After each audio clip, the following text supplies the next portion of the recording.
Okay, selamat pagi semua. Yang berusaha Puan Roziana binti Arifin, penyaras program unit latihan UiTM PG yang menjemput kami untuk memberikan ceramah yang dikasihi Cik Nur Aina Nasihah binti Zainuddin, pegawai psikologi S41 yang baru masuk bekerja di UiTM Kampus Pasir Gudang Disember lalu.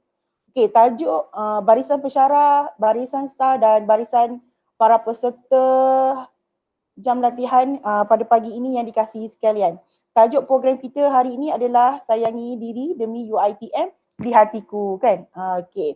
So jika dalam tahun 2000-an lah, tahun saya praktikal dulu ketika di UiTM Shah Alam, nilai-nilai dan etika UiTM ni dalam 10 prinsip. Yang pertama dari segi amanah, accountability, dedikasi, menghargai masa, tawaduk atau humility, penambahbaikan berterusan, okay?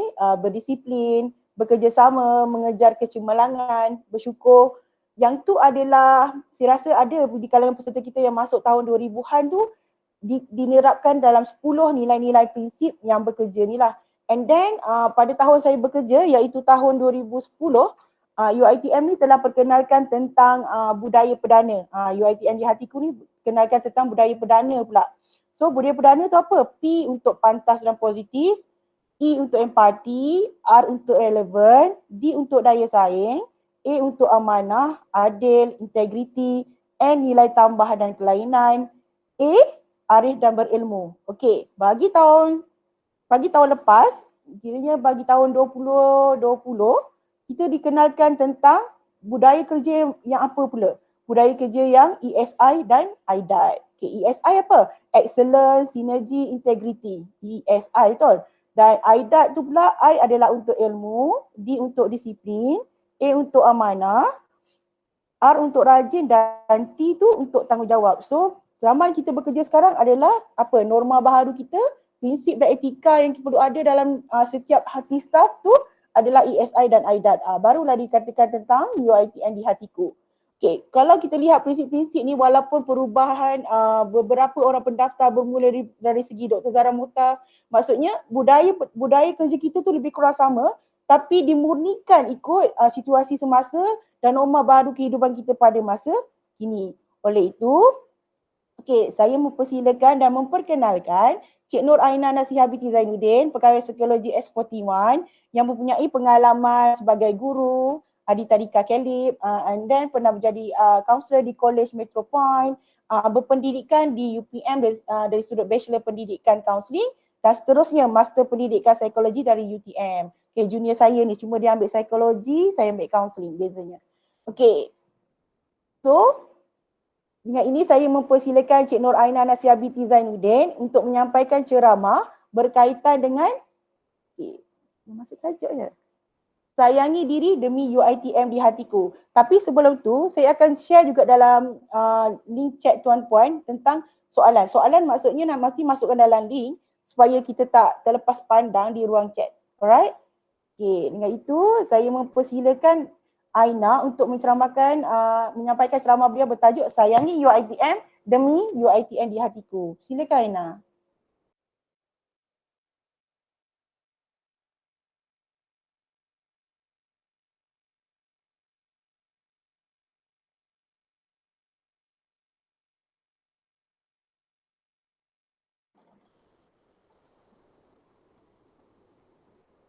Bismillahirrahmanirrahim. Assalamualaikum warahmatullahi wabarakatuh dan selamat pagi kepada semua warga UiTM bagi kampus Pasir Gudang. Okay, saya perkenalkan diri saya sekali lagi. Saya Cik Nur Aina Nasihah binti Zainuddin. Boleh panggil saya Cik Aina. Dan saya merupakan pegawai psikologi di UiTM Cawangan Johor kampus Pasir Gudang. Alhamdulillah hampir 3 bulan lebih saya dah berada di sini.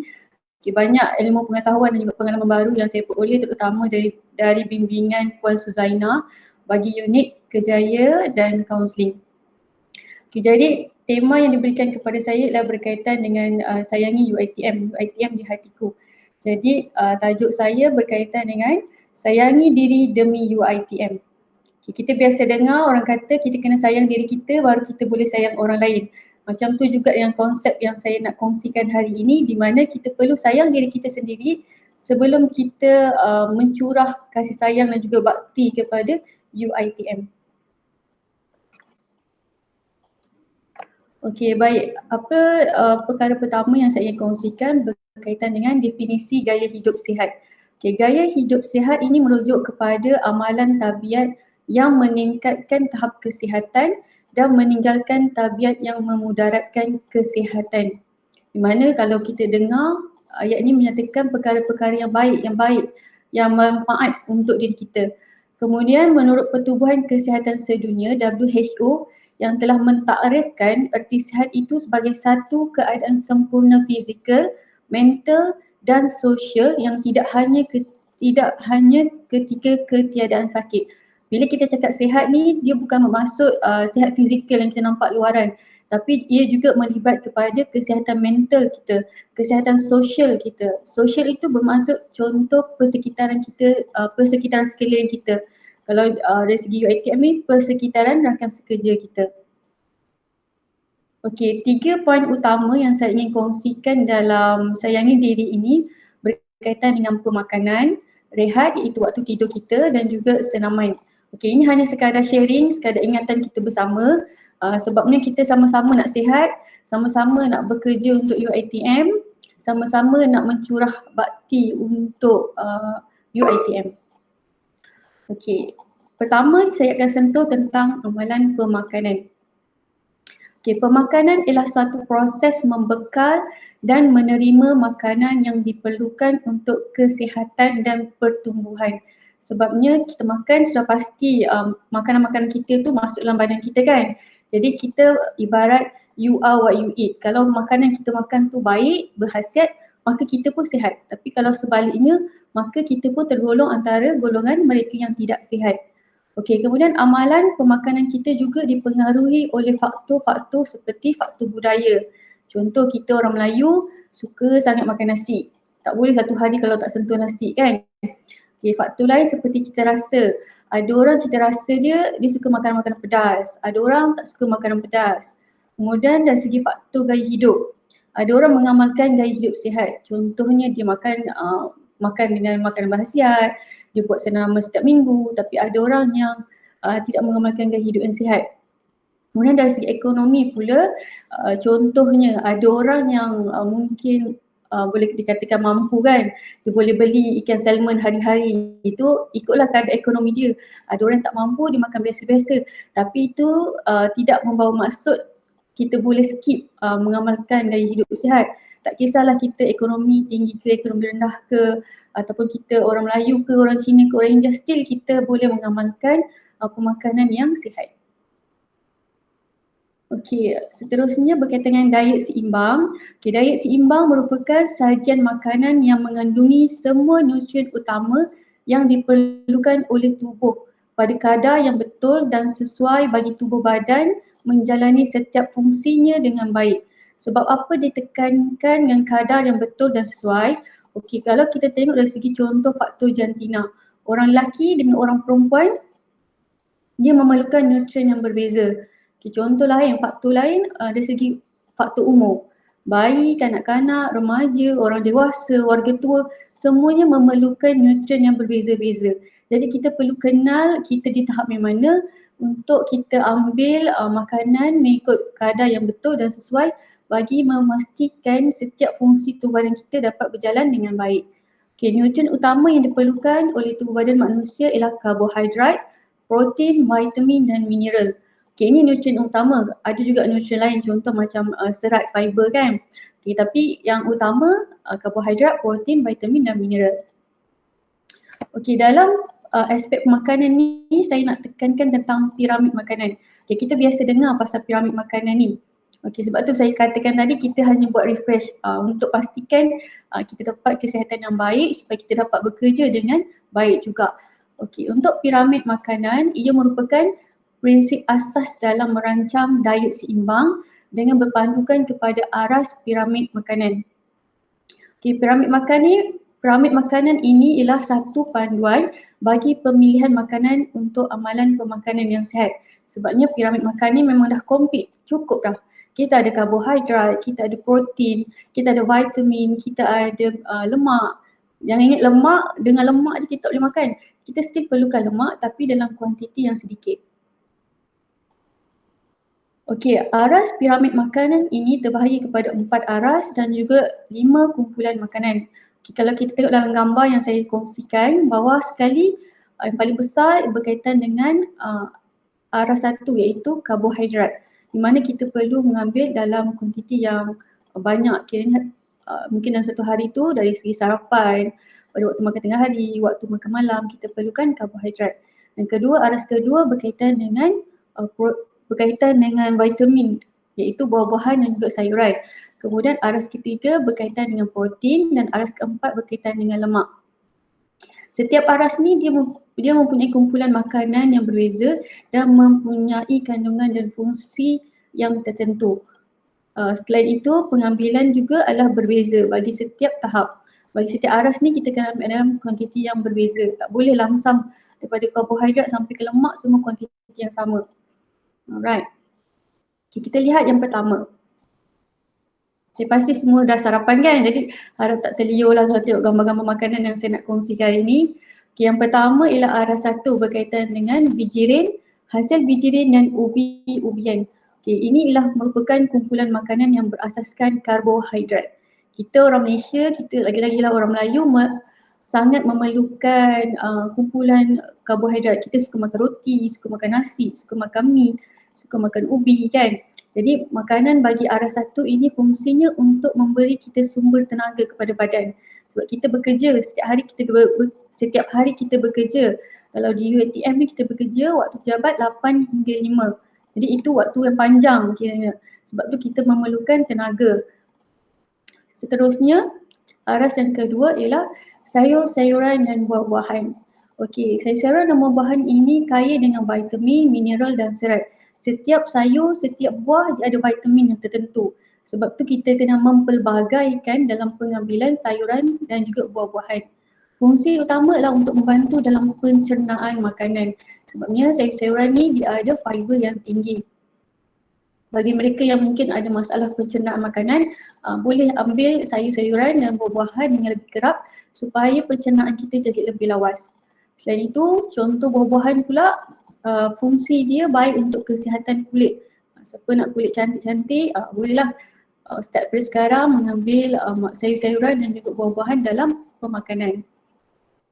Okey, aras yang ketiga berkaitan dengan protein, iaitu daging, ayam, ikan, kekacang, hasil tenusu. Kalau daging, ayam, ikan, kekacang ni dia kaya dengan sumber protein, vitamin B, zinc dan juga magnesium. Di mana fungsi utama adalah dalam pembinaan otot-otot badan. Kita perlu ada otot. Orang kurus tak semestinya tak perlu otot ya. Orang kurus pun dia kena ada otot juga. Sebabnya otot ni kita gunakan untuk kita bergerak dan juga mengangkat, contohlah mengangkat barang-barang yang berat, barang-barang yang kira perlukan tenaga lah kan. Okay, jadi kita kenalah pilih daging yang rendah lemak. Contoh untuk bahagian ayam. Ayam seko, okay, walaupun dia ayam seko tapi bahagian-bahagian tu ada bahagian-bahagian yang banyak lemak, ada bahagian yang kurang lemak. Contoh bahagian yang banyak lemak yang kita sangat suka seperti peha dan juga kepak. Okay, bahagian yang kurang lemak yang kira dalam kategori sihat seperti bahagian dada ayam. Kemudian kita juga kenalah buang lemak yang kelihatan pada kulit ayam. Okay, ada orang dia suka makan kulit ayam yang dah digoreng kan sebab rasa rangup kan. Tapi sebenarnya benda tu tidak elok untuk kesihatan kita. Okay, bagi hasil tenusu pula, dia kaya dengan protein, kalsium dan juga vitamin D. Dan sangat baik dalam menjaga kekuatan tulang dan gigi. Sebab tu kita kena didik daripada kecil lagi. Siapa yang dah kahwin dan dah ada anak tu kan, boleh didik daripada awal lagi untuk biasakan minum susu. Sebab ada orang dia tak boleh minum susu, rasa macam nak loya, macam nak muntah kan. Kita biasakan daripada awal supaya kesihatan dari segi tulang dan juga gigi akan jadi kuat. Kemudian pilihlah hasil tenusu yang rendah lemak, susu yang low fat. Ada sekarang dah banyak macam-macam jenis susu berperisa. Ada perisa strawberry, ada perisa coklat, ada perisa kopi, macam-macam. Bila susu-susu yang berperisa ni kebanyakannya dia dah ada bahan pengawet dan juga kandungan gula yang tinggi. Jadi kita kena hati-hati. Hati-hati dalam memilih hasil tenusu ni sebab kita nak susu yang segar, susu yang ada khasiat untuk tubuh badan kita. Okey, seterusnya aras yang keempat iaitu lemak, minyak dan gula. Di mana ia merupakan kumpulan makanan yang berlemak. Okey, macam saya katakan tadi, tak semestinya lemak ni kita tak boleh ambil. Kita still kena ambil, cuma dalam kuantiti yang paling sedikit. Sebabnya kalau kita ambil secara berlebihan, dia boleh membawa mudarat kepada kesihatan kita. Apa fungsi lemak ni? Okay. Kalau dari dalam tubuh badan kita ni, lemak ni dia nak melindungi jantung kita. Kalau kita perasan kan, jantung kita tu sebenarnya diseliputi oleh lemak. Sebabnya dia nak lindung jantung kita ni daripada sebarang kecederaan. Sebab tu kita still perlukan lemak. Okay. Penyakit yang selalu dikaitkan dengan makanan aras 4 iaitu lemak, minyak dan gula ni lah penyakit jantung dan juga diabetes. Diabetes ni gula lah. Sebab tu kita kena ambil dalam kuantiti yang sedikit. Okey, dalam pemakanan ni saya nak sarankan kepada semua warga UiTM untuk mengamalkan suku-suku separuh. Okey, Pinggan Sihat Malaysia, suku-suku separuh ini telah diperkenalkan oleh Kementerian Kesihatan Malaysia pada tahun 2017. Okey, sebab apa diperkenalkan? Kerana pada waktu itu statistik menunjukkan orang Malaysia mengalami masalah obesiti yang melampau. Sebab tu dia memperkenalkan amalan suku-suku separuh. Okey, macam mana kita nak faham konsep suku-suku separuh ni? Okey, suku pertama ialah karbohidrat, iaitu contoh nasi, mi, roti, bijirin. Kemudian suku yang kedua ialah protein. Contoh seperti ikan, di mana ikan kaya dengan asid omega 3. Mungkin kalau mereka yang ada alahan dengan ikan, boleh gantikan yang ke kacang juga. Dan kita bagi alasan, okay, tak boleh makan ikan, tak boleh makan ayam, tak boleh makan daging, so tak payahlah amalkan suku-suku separuh ni. Cari alternatif lain. Contohnya seperti mengambil ke kacang seperti kacang soya, kacang dal dan juga sebagainya. Dan separuh lagi ialah berkaitan dengan buah-buahan dan sayur-sayuran. Jadi sayuran dengan buah-buahan ni separuh daripada pinggan kita tu. Kalau kita orang Malaysia ni, kita susah nak amalkan suku-suku separuh ni sebab masalah dari segi pengambilan buah-buahan dan juga sayur-sayuran. Kita lebih fokus kepada pengambilan karbohidrat dan juga pengambilan protein. Sedangkan sebenarnya itu perlukan suku saja. Yang perlukan separuh ialah buah-buahan dan juga sayur-sayuran. Okay, jadi lepas ni kita cuba semak balik semula macam mana keadaan pinggan kita waktu kita makan. Cukup tak segala nutrisi yang diperlukan dalam tubuh badan kita? Kalau nak senang, kalau kita kat rumah, kat kedai mesti dah jual pinggan yang macam ni kan. Dah ada jual pinggan yang dah divide siap-siap suku-suku separuh. Tapi kalau kat luar macam kedai ke kat kafe ke, kita boleh menggunakan garisan bayangan kita sendiri. Sebab itulah kita perlu konsisten lah, kita perlu disiplin untuk mengamalkan suku-suku separuh ni demi kesihatan diri kita. Okay, apa kebaikan kalau kita amalkan suku-suku separuh ni? Antara kebaikan yang akan kita peroleh, pertama dapat memudahkan mendapat hidangan yang seimbang. Maksudnya macam tadi aras piramid makanan, kita dapat karbohidrat, kita dapat protein, kita dapat vitamin, kita dapat lemak. Jadi bila mengamalkan suku-suku separuh ni, pinggan kita ni komplit semua. Aras piramid makanan keperluan tu semua ada dalam pinggan kita. Yang kedua, kita dapat pupuk diri kita untuk mengambil sayur-sayuran dan juga buah-buahan yang lebih banyak, yang lebih kerap. Sebab kuantitinya separuh. Jadi bila kita dah decide untuk amalkan suku-suku separuh ni, confirm buah-buahan dan sayur-sayuran ada dalam hidangan utama kita. Yang ketiga ialah dapat menurunkan berat badan. Kalau kita tak mengamalkan suku-suku separuh ni, pinggan kita kebanyakannya didominasi oleh karbohidrat. Dalam karbohidrat kita, kita ambil nasi ke, mi ke, roti ke, sebenarnya dia mempunyai kandungan gula. Kita mungkin tak perasan. Tapi dalam bahan utama dia ada kandungan gula. Sebab tu kalau kita ambil karbohidrat dengan banyak, maka kandungan gula dalam tubuh badan kita juga menjadi tinggi. Sebab tu adalah masalah lain seperti masalah berat badan, masalah diabetes. Sebab tu kita kena check balik sebanyak mana karbohidrat yang kita ambil ni. Dan juga yang keempat, dapat membantu kita mengamalkan pemakanan yang sihat. Macam saya katakan tadi, kita dapat mengawal jumlah kandungan ataupun jumlah karbohidrat dalam makanan kita. Kemudian kita dapat ambil sayur-sayuran dan untuk buah-buahan dalam makanan kita. Kita dah wajibkan sebab dalam pinggan kita tu memang dah ada pembahagian untuk sayur-sayuran dan juga buah-buahan. Kemudian kita dapat ambil protein yang asli, contoh macam daripada ikan, ayam, daging. Kita cuba elakkan daripada mengambil makanan yang diproses. Contoh sausage, nugget. Ni antara makanan-makanan ringan ataupun makanan-makanan proses yang kita selalu ambil. Dan juga elakkan daripada mengambil makanan ataupun minuman yang bergula. Sebab pinggan kita tu dah cukup dah ada dah manisnya tu. Dari segi buah-buahan, dari segi kandungan karbohidrat kita, semua tu dah ada kandungan gula yang asli daripada makanan kita kan. Jadi kita cuba ambil minuman yang tidak bergula, contoh air kosong. Supaya tak ada terlebih gula, tak ada terlebih manis. Okey, apa faedah pentadbiq makanan yang sihat? Yang pertama, pembesaran manusia itu lebih sempurna daripada aspek fizikal. Okey, maksudnya dari segi mungkin tubuh badan dia, bentuk tubuh badan, dari segi ketinggian, itu lebih sempurna. Kemudian dapat memberikan vitamin yang cukup kepada badan. Bila vitamin cukup kepada badan kita, maka kita akan lebih cergas untuk bekerja.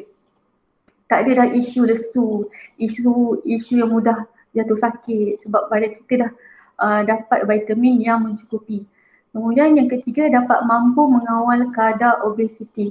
Kalau kita terlebih obesiti yang melampau akan menyebabkan kita susah bergerak, kita jadi mudah sakit, secara tak langsung kita akan jadi selalu bunting ke ataupun selalu ambil MC, menyebabkan kualiti kerja tu semakin menurun. Yang keempat, dapat memberi perkembangan mental seorang itu supaya tidak terganggu. Macam saya katakan tadi, kesihatan itu bukan melibat kepada fizikal sahaja, tapi kita kena ambil kira juga mental. Sihat fizikal, sihat mental, baru kita boleh bekerja dengan produktif secara tidak langsung memberikan hasil kerja yang berkualiti. Okey, itu tentang pemakanan. Secara ringkas, perkongsian saya tentang pemakanan kita. Jadi kalau saya share banyak-banyak pun nanti susah juga kita amalkan kan. Jadi cukuplah kita refresh mula tentang piramid makanan dan cuba amalkan pemakanan suku-suku separuh. Okay, itu tentang aspek pemakanan. Yang kedua yang saya nak share ialah berkaitan dengan waktu rehat, iaitu waktu tidur kita. Kita nak check balik waktu rehat kita ni cukup ke tidak. Okay, kalau berdasarkan sumber yang saya jumpa ni, ini sumber yang boleh dipercayai. Jumlah tidur yang disyorkan berdasarkan kepada kumpulan umur. Untuk bayi yang baru lahir 16 hingga 18 jam sehari. Kanak-kanak tadika 11 hingga 12 jam sehari. Kanak-kanak sekolah sekurang-kurangnya 10 jam sehari. Remaja 9 hingga 10 jam sehari. Dewasa 7 hingga 8 jam sehari. Jadi tuan-tuan dan puan-puan rasa kita berada di kumpulan yang mana? Jadi janganlah ambil kesempatan kata saya kumpulan bayi baru lahir ni 16-18 jam sehari tidur. Itu dah lebih-lebih sangat kan. Kita berada di kumpulan dewasa iaitu 7 hingga 8 jam sehari. Okey, jadi kita boleh cek lah sebelum ni kita tidur cukup tak 7 hingga 18 pula. Cukup tak kita tidur 7 hingga 8 jam sehari. Okey, kemudian adakah anda kekurangan tidur? Dia nak cek tidur kita cukup ke tidak. Okay, saya percaya semua orang ada telefon bimbit dan semua orang telefon bimbitnya mesti canggih-canggih. Ada setengah telefon dia dah ada apps untuk kita detect waktu tidur kita seharian. Cukup ke tidak. Jadi diari tidur ni boleh bantu kita untuk kenal pasti sama ada kita ni kurang tidur ke cukup tidur. Kita boleh check berdasarkan apps kat phone tu. Okay, kalau tak ada telefon cukup canggih ataupun tak ada apps yang cukup canggih seperti ni, tak ada masalah. Kita boleh beralih kepada kaedah manual, iaitu kita catatkan jumlah tidur kita setiap hari. Untuk kita semak waktu tidur kita ni konsisten tak rutinnya. Kemudian kita nak check lah sama ada kita dapat rehat yang cukup ataupun tidak. Okay, kemudian bandingkan jumlah kita tidur setiap malam ni. Adakah bersesuaian dengan kumpulan umur ataupun tidak. Kalau kita sebelum ni mungkin kita tak check kan. Bila kita check balik rupa-rupanya kita tidur dah lebih 10 jam sehari ni dah masuk grup kumpulan kanak-kanak sekolah, kita kena betulkan balik sebab kita semua dah dewasa. Kena betulkan balik waktu tidur iaitu 7 hingga 8 jam sehari. Okey, ini antara punca-punca utama kekurangan tidur. Kita mengambil kira kepada situasi kita lah sebagai staf UiTM. Yang pertama, alat mudah alih seperti telefon bimbit. Okay, macam saya kata tadi, semua orang ada telefon bimbit. Dan telefon bimbit ini menjadi salah satu pengganggu utama kita untuk dapatkan tidur yang berkualiti. Masa kita nak tidur lah kita fikir, okey ni lah waktu nak tidur kan, dah rehat-rehat, dah katil, baring-baring. Masa tu lah nak check media sosial, masa tu lah nak check email, nak tengok YouTube. Sedangkan itu merupakan punca utama kekurangan tidur. Okay, yang kedua ialah ketagihan internet.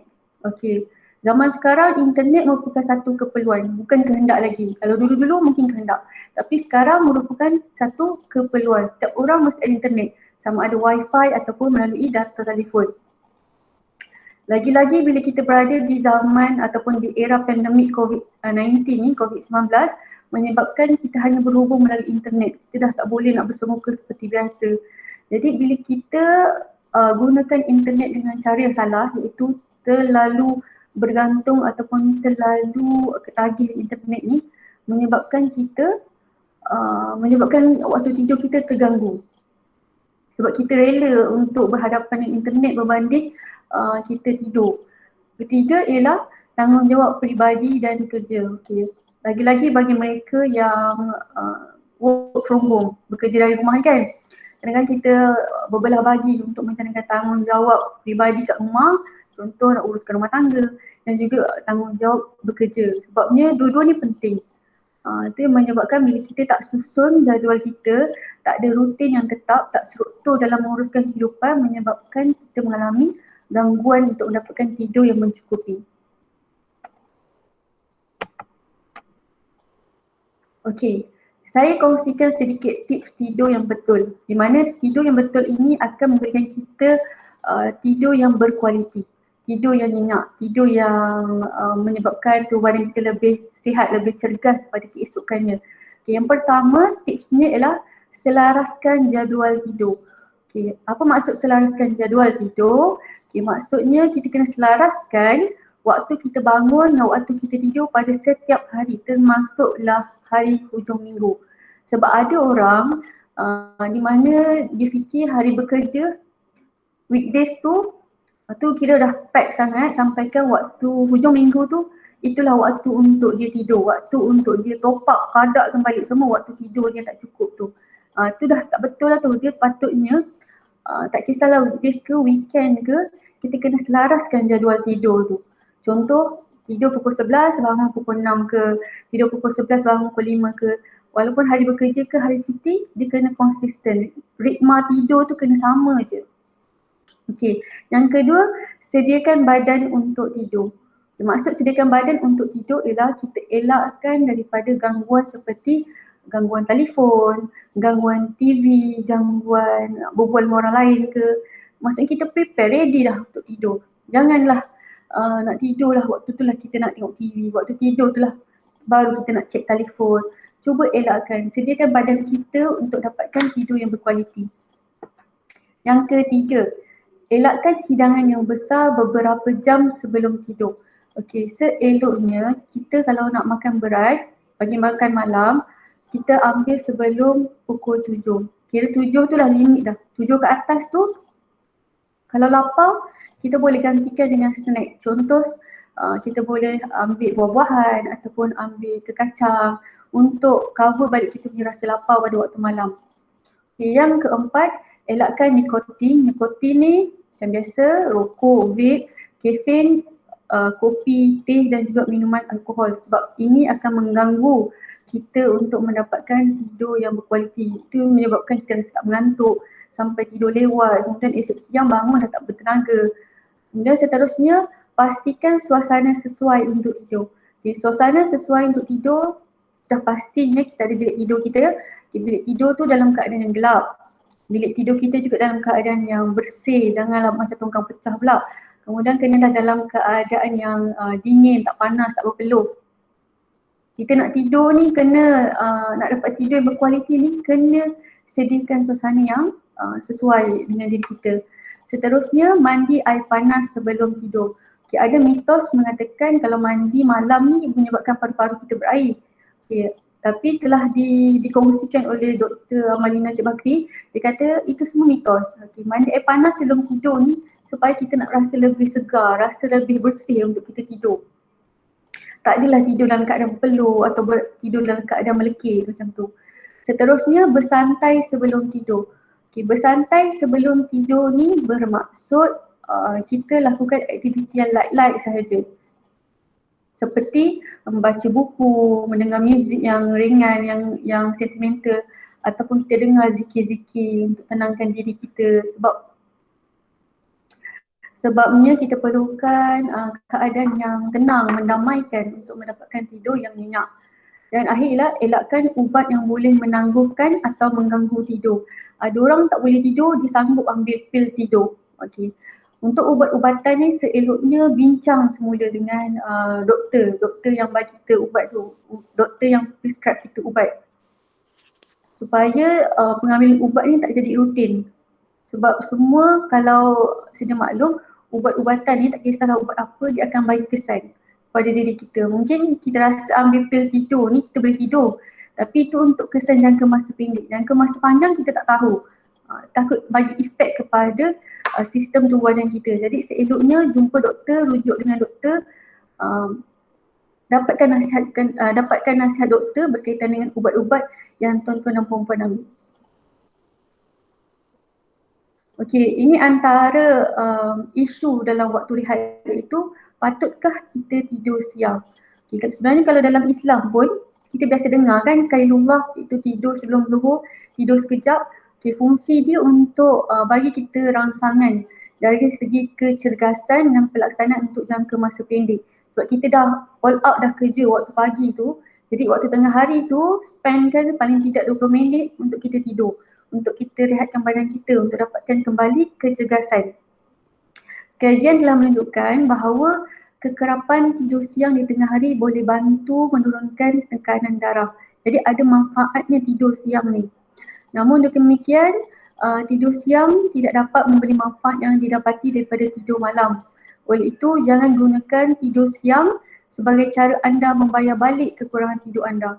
Tidur siang dan tidur malam ni ada bezanya. Walaupun namanya tidur, tapi waktunya pun berbeza. Jadi manfaatnya pun berbeza. Yang baiknya adalah tidur waktu malam. Tapi bagi mereka yang mungkin cari ekstra tenaga, bolehlah amalkan tidur siang. Okey, apakah manfaat-manfaat yang kita peroleh daripada tidur yang mencukupi, daripada tidur yang berkualiti? Yang pertama, kita dapat fungsi otak yang sihat, di mana kita boleh berfikir, menganalisis dan mengingati benda dengan lebih baik sebab otak kita dah lebih fresh, lebih cergas, lebih cerdas. Yang kedua, untuk kebaikan emosi, di mana kita dapat mengawal emosi dan menyelesaikan masalah dengan lebih baik. Contoh, kita kadang-kadang merasa penat, rasa stres kan. Lepas tu kita ambillah solution dengan tidur. Bila kita tidur, bangun tidur dengan harapan kita dapat rasa lebih tenang, rasa lebih terkawal untuk kendalikan masalah-masalah, terutamanya masalah emosi. Yang ketiga, untuk kesihatan fizikal, dapat mengurangkan risiko mendapat penyakit jantung, penyakit buah pinggang, tekanan darah tinggi. Okay. Untuk skop kerja ni, kita sangat memerlukan kesihatan fizikal yang baik. Kalau kita tak ada kesihatan fizikal yang baik, maka kita tak dapat bekerja dengan baik. Contoh situasi bila mana kesihatan fizikal kita terjejas, katakanlah lift dekat bangunan admin rosak, jadi kita kena naik tangga kan. Jadi kalau kita tak ada kesihatan yang baik, mungkin kita rasa mengang bila naik tangga, tengok-tengok, ataupun kita rasa macam satu bebanan nak naik tingkat 1 sampai tingkat 5 tu. Sebab itulah kita kena ada kesihatan fizikal yang baik. Yang seterusnya, untuk kesihatan, untuk sistem keimunan, dapat menguatkan sistem keimunan supaya badan kita boleh melawan bahan-bahan yang menjejas kesihatan, diabetes, stroke dan obesiti. Sebab kalau kita tidur pun tak cukup, maka sistem imun kita pun tidak baik. Seterusnya, untuk pelaksanaan tugas seharian, membenarkan kita melaksanakan tugas sepanjang hari dengan lebih baik. Bila kita dapat tidur yang cukup, tidur yang berkualiti, maka kita akan dapat kerja juga dengan lebih aktif, dengan produktif. Tak adalah rasa lemah, rasa tak bermaya, rasa mengantuk, rasa letih. Sebab tu kita perlukan tidur yang mencukupi untuk mendapatkan ataupun dapat menghasilkan kerja yang lebih efektif. Selain itu yang terakhir untuk keselamatan, untuk kurangkan kemalangan yang berkaitan dengan memandu dan juga kerja. Kita biasa dengar tentang micro sleep, betul tak? Jadi antara salah satu cara untuk elakkan dengan mendapatkan tidur yang mencukupi. Okay, itu yang saya nak tekankan berkaitan dengan waktu rehat, iaitu tentang waktu tidur kita, tentang cara ataupun tips tidur yang lebih berkualiti. So lepas ni mungkin kita sama-sama boleh amalkan demi kebaikan diri kita dan juga demi untuk kita bekerja dengan lebih baik bagi UiTM. Okey, poin saya yang terakhir adalah berkaitan dengan senaman. Senaman ialah aktiviti fizikal yang semula jadi, yang menjadi sumber pada kekuatan dan kecergasan diri untuk menempuhi kehidupan harian dan kekalkan gaya hidup yang lebih berkualiti. Okey, untuk mendapatkan gaya hidup yang sihat, okey, kita biasa dengar daripada kajian-kajian menyatakan 80%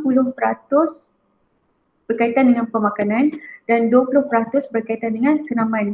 Okay, kalau kita tak buat senaman ni, maka tak cukuplah 100% dalam mengamalkan gaya hidup sihat. Sebab tu kita masih perlukan komponen senaman dalam kehidupan untuk mengamalkan gaya hidup sihat. Okey, waktu kita untuk bersenam, okey, ada macam-macam waktu. Antaranya pagi, petang dan malam. Okey, kalau pagi ni bagi mereka yang bekerja mungkin tak sesuai lah sebab kita rushing nak uruskan family, nak uruskan waktu kerja. Tapi seingat saya lah sewaktu saya masa belajar degree dulu di UPM, ada seorang lecturer saya ni, dia sebelum subuh dia akan jogging dulu. Dia akan jogging, kemudian bila dah masuk waktu subuh dia balik rumah, dia siap-siap, dia sembahyang subuh dekat masjid. Kemudian barulah dia balik rumah, barulah siap-siap untuk pergi kerja. Sebab kita pelajar universiti kan kadang-kadang kita tidur lambat, kadang-kadang kita tak ada aktiviti sampai lewat pagi. So saya pernah selisih dengan lecturer saya tu. Saya macam terkejut, rupanya apa yang dia cakap tu memang betul dia buat. Dia jogging seorang-seorang sampai pagi buta tu sebelum subuh, kemudian bila dah sampai waktu subuh, dia berhenti balik rumah siap-siap pergi semayang. Jadi tak ada alasan pun sebenarnya untuk kita yang bekerja ni nak bersenam ke tidak. Itu semua atas diri kita sendiri, nak buat ke tidak. Okay, andai kata waktu pagi tu tak mampu nak buat, kita boleh beralih kepada waktu petang, balik kerja. Kita balik kerja pukul 5 kan. Jadi kalau mereka yang ada masa boleh luangkan masa waktu petang pula kita bersenam. Okey, andai kata petang pun tak sempat, petang pun rushing, kita boleh beralih kepada waktu malam. As long as kita buatlah senaman-senaman tu. Senaman pun ada macam-macam, senaman yang ringan, senaman yang berat, bergantung kepada keupayaan dan juga keselesaan masing-masing. Okey, di sini saya kongsikan sedikit teknik senaman yang baik. Okey, saya bukan seorang atlet ataupun seorang mengamalkan senaman secara konsisten, tapi kita share untuk kebaikan diri kita sama-sama. Okey, yang pertama, mulakan senaman dengan pemanasan iaitu stretching. Selalunya bila kita bersukan atau melakukan senaman ni, bila berlakunya kecederaan, kebiasaannya disebabkan oleh kita tak buat stretching dengan betul. Tak buat stretching sebelum melakukan senaman. Itu menyebabkan otot kita ataupun menyebabkan kita mendapat kecederaan semasa bersenam. Sebab tu pentingnya stretching untuk renggangkan otot-otot kita sebelum kita melakukan senaman yang lebih berat ataupun lebih kompleks. Yang kedua, melakukan senaman dengan cara bersukan. Sebab bila kita lakukan senaman dengan cara bersukan ni, kita ada suasana ataupun persekitaran yang sama-sama bersukan. Kita tak rasa bosan, kita tak rasa kesunyian sebab orang sekeliling kita pun kita nampak ada yang jogging, ada yang basikal, jadi kita akan rasa lebih seronok, lebih bersemangat untuk bersukan. Yang ketiga, berasa seronok terhadap apa yang dilakukan. Okay, ada orang hobi senaman dia, ada orang suka jogging, ada orang suka berbasikal, ada orang suka berenang. Ikut kemampuan ataupun ikutlah minat masing-masing nak sukan yang macam mana. Ada orang duduk rumah saja pun dia boleh bersukan, tak perlu keluar rumah. Itu bergantung kepada individu. Yang keempat ialah jadualkan senaman. Macam saya katakan tadi, kita boleh senam pagi, kita boleh senam petang, kita boleh senam malam. Jadi susunlah jadual masing-masing nak buat senaman tu pada waktu bila. Dan yang kelima ialah kepelbagaian. Kepelbagaian ni berkaitan dengan skop jenis senaman yang kita nak lakukan. Ada macam-macam jenis sukan ataupun senaman kita yang boleh lakukan. Ada orang jenis individual, dia suka jogging seorang-seorang, suka basikal seorang-seorang, ataupun suka pergi gym. Ada orang suka kepada persekitaran yang lebih sosial, yang lebih meriah. Pergi main bola sepak, pergi main bola keranjang ke, main badminton ke kan. Ikut masing-masing, ikut individu. Sukan apa yang mereka minat, sukan apa yang mereka mampu untuk lakukan.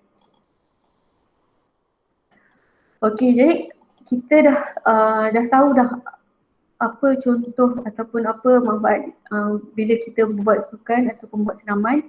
Kita nak tahu pula berapa lama sebenarnya yang kita perlukan untuk melakukan senaman. Okey, sebenarnya kalau ikut yang saya peroleh ni, menurut laman berita kesihatan MediPlus, sesi senaman untuk orang dewasa ialah 30 minit sehari. Okay, hanya 30 minit. Kita ada masa 24 jam satu hari, hanya 30 minit sahaja yang diperlukan untuk melakukan senaman.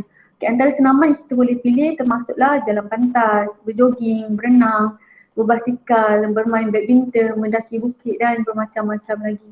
Ikutlah kemampuan masing-masing. Ada orang boleh ada hobi yang mahal, terpulang, tak ada masalah. Okey, kemudian kita kenalah bersenam dengan intensiti sederhana. Okay, apa maksud intensiti sederhana? Bermaksud bila kita buat satu exercise, masa kita buat exercise tu kita masih lagi boleh bercakap. Taklah tercungap-cungap sampai tak boleh bercakap tu maksudnya kita terlalu push the limit. Kita kenalah bersenam dengan kadar yang sederhana supaya tak memudaratkan ataupun memberi kecederaan kepada diri kita. Okey, macam mana kita nak bahagikan 30 minit? Ada orang menganggap 30 minit ni sekejap sahaja. Jadi mereka boleh buat sukan ataupun exercise tu langsam 30 minit sekali buat. Tapi ada orang mungkin tak mampu, bagi dia 30 minit tu macam lama sangat. Jadi kita boleh bahagikan kepada 2 sesi ataupun 3 sesi. Contoh 2 sesi, siang buatlah sukan ataupun senam 15 minit, malam buat lagi 15 minit.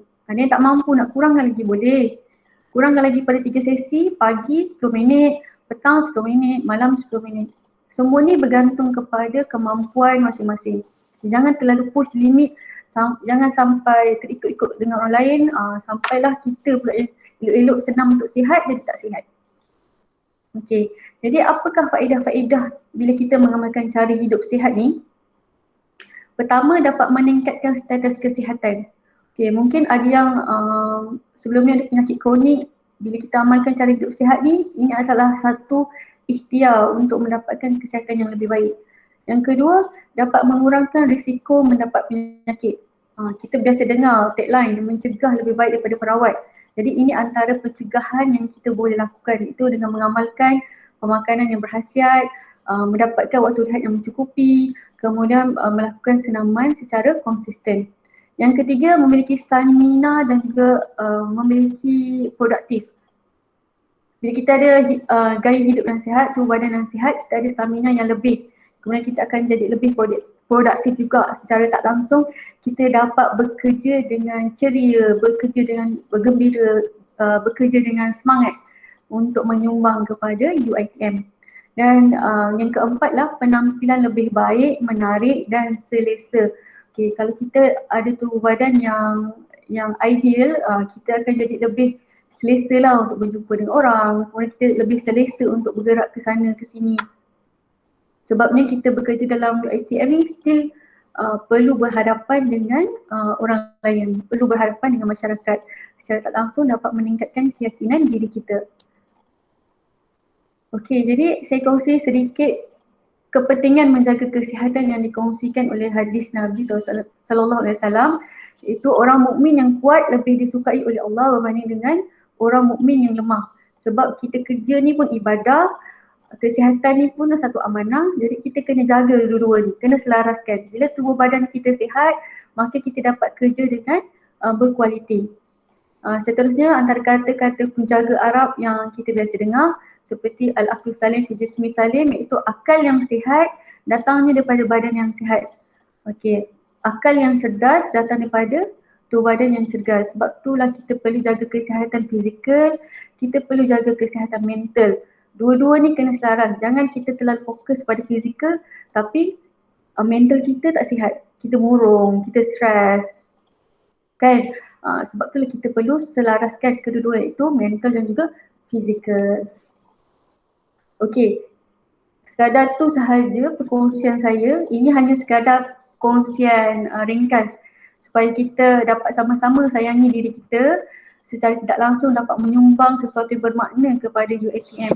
Sebab bila kita sihat, maka kita dapat kerja dengan lebih produktif. Bila kita tak sihat, tu yang jadi momentum kerja menjadi tidak berkualiti, jadi menurun. Sebab tu saya kongsikan sedikit tentang amalan gaya hidup sihat berkaitan dengan pemakanan, waktu rehat dan juga senaman untuk sama-sama kita amalkan untuk memastikan semua warga UiTM ni semua sihat-sihat belaka, semua dapat bekerja dengan baik. Okey, kalau berdasarkan yang macam Puan Su ada kongsikan berkaitan dengan IDAT, saya ambil komponen D iaitu disiplin. Di mana kita perlu ada disiplin untuk mengamalkan gaya hidup sihat. Kita kena ada disiplin dalam memastikan amalan pemakanan kita seimbang. Kemudian kita kena disiplin dalam mendapatkan rehat yang mencukupi. Kemudian kita juga kena disiplin dalam melakukan senaman secara konsisten. Itu yang paling giat sekali kebanyakan orang nak buat. Okay. Jadi sekadar itu sahaja perkongsian saya.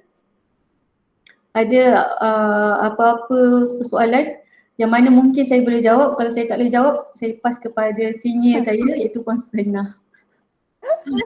Banyaklah. Okey, Aina ada 2 soalan. Kira.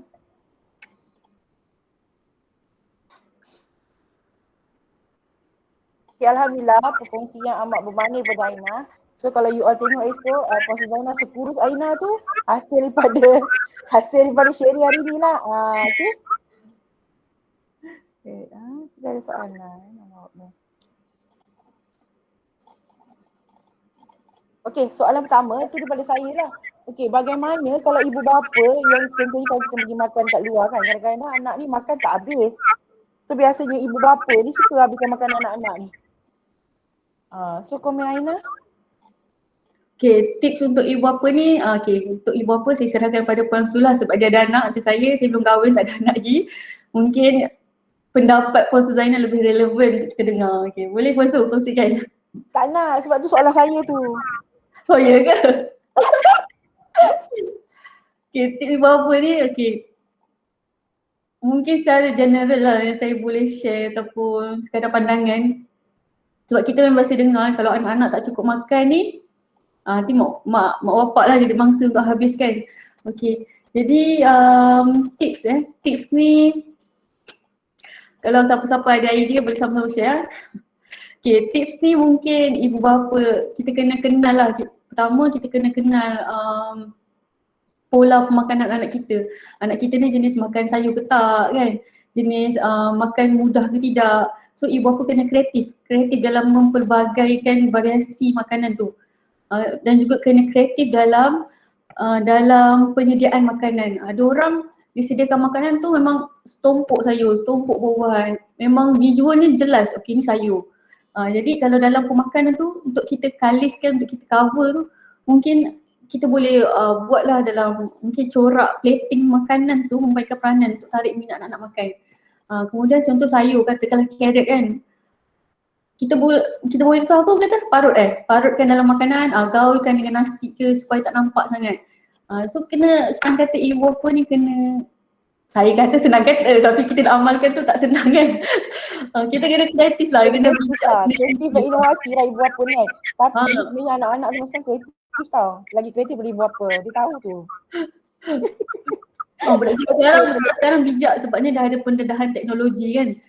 Jadi kita ibu bapa ni kena lagi bijak, kena lagi advance lah. Sebab anak-anak sekarang bijak sebab lahir daripada mak bapak yang bijak. Hasil pemakanan yang bijak tu nak?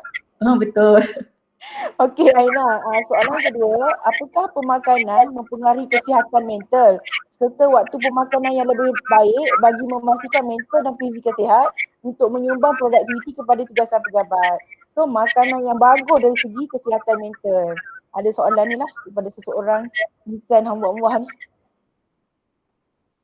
Okey, apakah pemakanan mempengaruhi kesihatan mental? Maksudnya makanan tu sama ada dia pengaruhi mental ataupun tidak ke soalan ni? Saya rasa soal apakah makanan yang boleh menjaga jadikan mental kita ni mental sihat. Okey, macam saya katakan tadi dalam penerangan saya berkaitan dengan pemakanan, di mana pemakanan ni melibatkan kesihatan secara fizikal dan juga mental. Okay, contoh dari segi pemakanan. Ada orang yang tak jaga pemakanan dia. Dia makan dia suka hati dia kan. Contoh karbohidrat banyak, protein banyak, makanan proses banyak sehingga menyebabkan dia mengalami penyakit. Contoh penyakit kronik seperti diabetes, obesiti yang berlebihan. Secara tidak langsung dia mengganggu kesejahteraan mental kita. Bila kita ada tubuh badan tak sihat, of course kita akan fikir kan, of course kita akan risau. Saya tak langsung mengganggu mental kita, kita akan rasa murung, kita akan rasa stres, kita rasa bimbang. Adakah kesihatan fizikal kita ni akan jadi lebih teruk ataupun menjadi lebih kronik, tak ada ubat. Jadi ada kaitannya pemakanan ni dengan kesihatan fizikal dan juga mental. Makan banyak menyebabkan fizikal kita dapat kesihatan yang buruk. Secara tak langsung menjejaskan kesejahteraan mental di mana kita akan mempunyai kerisauan yang berlebihan ataupun mengalami kemurungan yang berterusan. Sebab itulah pemakanan ni dia merangkumi juga aspek kesihatan fizikal dan juga mental. Tu menjawab soalan yang kesihatan mental kan. Sebenarnya kesihatan mental ni saya tambah lah. Once you makan, baca bismillah kan. Doa pada Allah Ta'ala segala makanan tu memberikan kesihatan yang baik pada diri you, bukan kemudaratan. InsyaAllah. Contohlah kadang-kadang kita makan balik, alamak nak makan ni. Tapi niat, ya Allah Tuhanku, semoga makanan ni memberikan kesihatan yang baik pada diriku, bukan memberikan kemudaratan atau penyakit pada diriku. Doa benda yang baik macam tu. Okey, ada soalan juga di ruang chat Aina. Okey, daripada Encik Ibrahim Abdul Ghani. Bersenam ikut trend untuk diterima dalam kumpulan tertentu dan cerminan taraf hidup. Mohon pandangan. Maksudnya bersenam ikut trend. Kalau orang kaya beli basikal mahal, treadmill mahal, okey. Tapi orang yang biasa-biasa tak boleh nak ikut trend tu pula. Boleh beli basikal ajak, contoh. So bagaimana bersenam ikut trend untuk diterima dalam kumpulan tertentu dan cerminan taraf hidup. Mohon pandangan. Thank you. Sebab sekarang kita tengok suka ikut trend kan. Orang hair-hair dia suka tunjuk lah. Basikal mahal apa semua. Yang tak hair macam mana? Contoh. Okey, kalau berdasarkan soalan Cik Yebi kan, bersenam ikut trend untuk diterima dalam kumpulan tertentu dan cerminan taraf hidup. Senang kata kita ni kena cermin diri kita lah. Kena cermin diri kita. Kita mampu ke tak? Kalau rasa mampu tak ada masalah. Ikutlah trend. Nak join, berbasikal join. Tapi kalau rasa tak mampu, janganlah memaksa diri kita sampai akan menimbulkan masalah. Contoh, nak join hobi-hobi mahal ni, nak ada basikal mahal kan, sampai sanggup berhutang. Elok-elok kita nak sihat tu badan jadi tak dapat matlamat tu. Matlamat tu tak tercapai. Sebabnya bila kita dah berhutang ni, of course kita akan rasa risau, kita akan rasa gelisah kan. Secara tak langsung mengganggu kita punya mental. Sebab itulah kalau boleh bersenamlah ikut kemampuan. Bukan setakat kemampuan fizikal tapi kemampuan dari segi kewangan, kemampuan dari segi masa, kemampuan dari segi kesihatan. Okay, jangan terlalu ikut trend, jangan terlalu sebab nak famous ataupun nak ada pengaruh kan. Sebabnya semua ni balik kepada diri kita sendiri. Jadi janganlah susahkan diri. Buatlah sekadar yang mampu macam tu. Itu pandangan saya. Okay. Kalau pandangan Puan macam mana? Lari tu tak perlukan duit lah. Larian, jogging tak perlukan duit. Tak perlukan duit. Kita ada padang yang memang dah disediakan oleh majlis. Jogging je lah kat mana-mana pun. Sekeliling taman pun boleh jogging dah. Okay. Sebenarnya ikut trend ni adalah kita yang sengaja kontrol diri kita. Kita kan kontrol diri kita. Benda yang kita tak ada nak ikut, tak payah ikut. Kenapa kita nak paksa? Sebab benda tu sekejap je. Dia punya trending ni, life of trending ni sekejap je. After that dah tak ada dah. Okay, soalan seterusnya daripada Muhammad Nazri Khalid dan Sazali Selamat. Tak tahu kenapa kita pasal bujang kat sini. Saya belum kahwin lagi, saya bujang. Okay, dua-dua ni dah kahwin ya Aina, abaikan je. Okay, seterusnya soalan daripada Encik Razi Abdul Rasyid. Ni pensyarah, ni junior alumni junior UTM juga. Okay, adakah e-sport dikira sebagai sukan yang sihat? E-sport Aina. Okay, e-sport. E-sport ni kan kalau zaman sekarang ni lagi-lagi dengan kemudahan teknologi yang ada kan, lepas tu dengan ujian pandemik COVID-19 ni lagi menyebabkan e-sport ni dah satu sukan yang komersial. Kira diiktiraf dah. Memang ramai dah orang-orang muda join. Nak kata sukan yang sihat ke tak, okay. Mungkin kita boleh katakan sukan yang sihat tu dari segi persaingan tu, semangat tu. Orang-orang zaman sekarang kan dia punya ada semangat untuk bersaing tu, ini dikira sebagai persaingan yang sihat. Sebab kita ada goal kita nak menang, nak menaikkan nama organisasi ataupun nak naikkan nama individu. Nak kata sihat ke tak tu, saya kurang pastilah sebabnya macam yang Ustaz Afiq kata dia banyak guna otak kan. Mungkin otak dia je lah kot yang bergerak tu, badan tak bergerak. Kalau boleh seimbangkan lah. Kalau nak buat senaman untuk otak, senaman fizikal pun jangan tinggal macam tu. Okay, Alhamdulillah. So ada apa-apa soalan lagi tak? Di ruang chat kita dah tak ada. Ada yang nak sesi soalan secara live? Ada? Kalau tak ada, kita dengar dulu sebab kita nak closing. Kita nak dengar tentang lagu UITM di hatiku. Gitu. Okay, sementara tu kita boleh dengar sesama lagu UITM di hatiku. Stop kat suara je.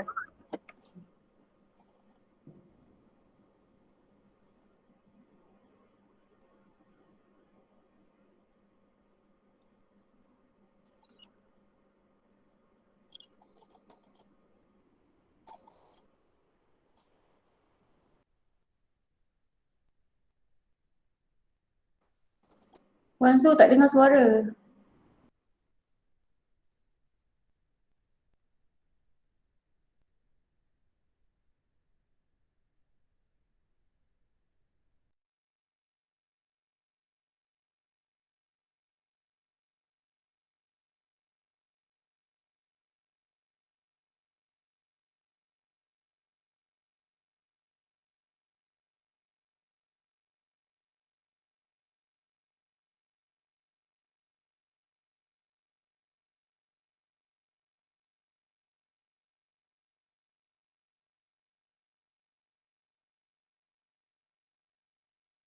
Orang lain tak boleh dengar, kita dengar yang video daripada kita punya.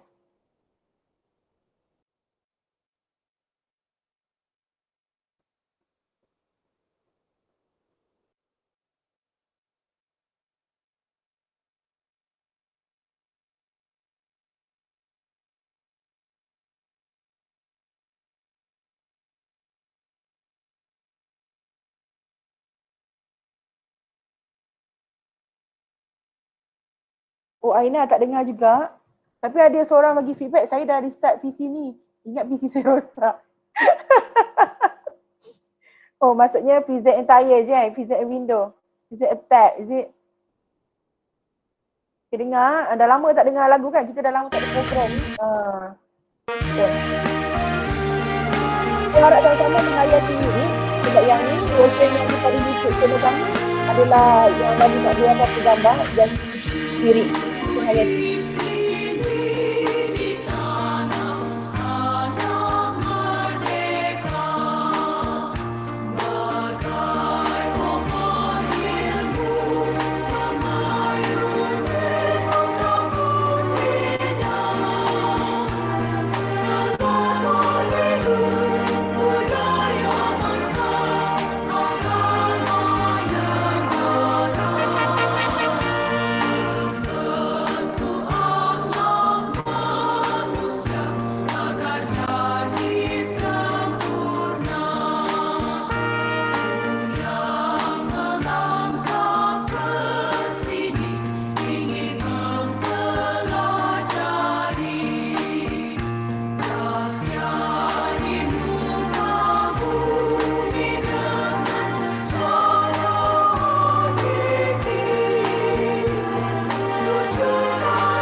Okey, Alhamdulillah. Okey, lagi segi lagu UiTM di hatiku tu dah menusuk di kalbu kan, semangat patriotik, sayangkan UiTM.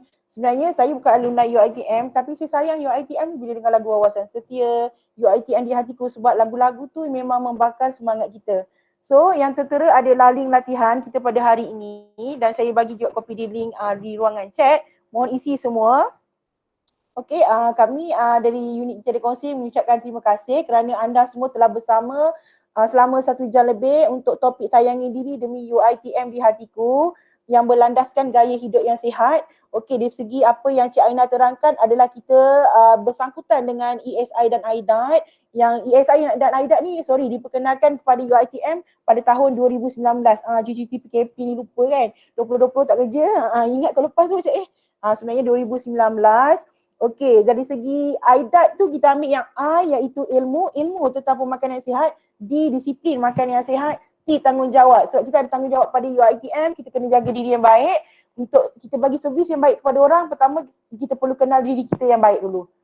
Itu yang kita kena kenali diri kita melalui ilmu, disiplin, tanggungjawab supaya kita dapat menabur bakti demi UiTM di hatiku. Okay, thank you so much. So mohon isi link. Thank you. Okay, terima kasih Fakrul boleh pihak TV. Terima kasih Cik Aina dan Puan Su. Aduh. Arul cakap apa Cik Su nyanyi sikit Allah. Baru pagi tadi ribut accident macam-macam kat jalan raya. Tak payahlah nyanyi. Okay, so seterusnya. Okay, next Aina, next slide. So mohon juga boleh like kita punya dan subscribe kita punya YouTube channel dan Instagram. Okay, so sebarang info kami akan share di sini. Thank you so much. Assalamualaikum semua. Bye-bye. Terima kasih semua. Terima kasih unit latihan Puan Roziana dan Cik Yim. Alright, thank you so much.